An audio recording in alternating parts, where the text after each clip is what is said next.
একটা HDR video আমার মাথায় ধরে না কিভাবে সম্ভব। এই যে দেখুন অরিজিনাল ভিডিও, এটা হচ্ছে এইচডিআর ভিডিও। আগে সময় লাগতো 3 ঘন্টা, এখন 30 সেকেন্ড। এই ধরনের ভিডিও যদি তৈরি করে টিকটকে, ইউটিউবে, ফেসবুকে আপলোড দিতে পারেন, ভিডিওতে মিলিয়ন মিলিয়ন ভিউ আসবে, কারণ এইচডিআর ভিডিও ট্রেনিং এ চলে যায়।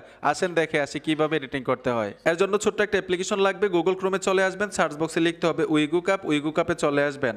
এইখানেও সার্চ বক্স পাবেন, লিখতে হবে HDR5, এখান থেকে সার্চ করবেন। এই পোস্টের উপরে টাচ করতে হবে, তারপর নিচে চলে আসবেন। এইখান থেকে কিন্তু খুব সহজে অ্যাপ্লিকেশনটা ইনস্টল করতে পারবেন। এইখানে লিখে আছে HDR ভিডিও, টাচ করলে কিন্তু অ্যাপ্লিকেশনটা ইনস্টল হয়ে যাবে। কিভাবে এডিটিং করতে হয় আমি দেখাচ্ছি।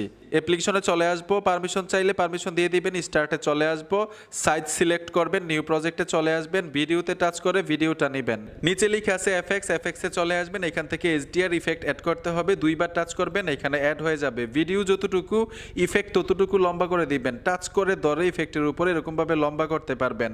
তারপর ব্যাক চলে আসবেন। আপনার যদি ইফেক্টের কালার আরও বেশি দরকার লাগে, আবার এফএক্সে চলে আসবেন, HDR ইফেক্ট আরেকবার অ্যাড করে দিবেন, মানে দুইবার অ্যাড করলে কালারটা একটু সুন্দর দেখায়। ঠিক এরকমভাবে ভিডিও যতটুকু ইফেক্ট ততটুকু লম্বা করে দিবেন। ব্যাক চলে আসবেন, ভিডিওটা সেভ করে গ্যালারিতে নেওয়ার জন্য ছোট্ট একটা বিজ্ঞাপন দেখতে হবে।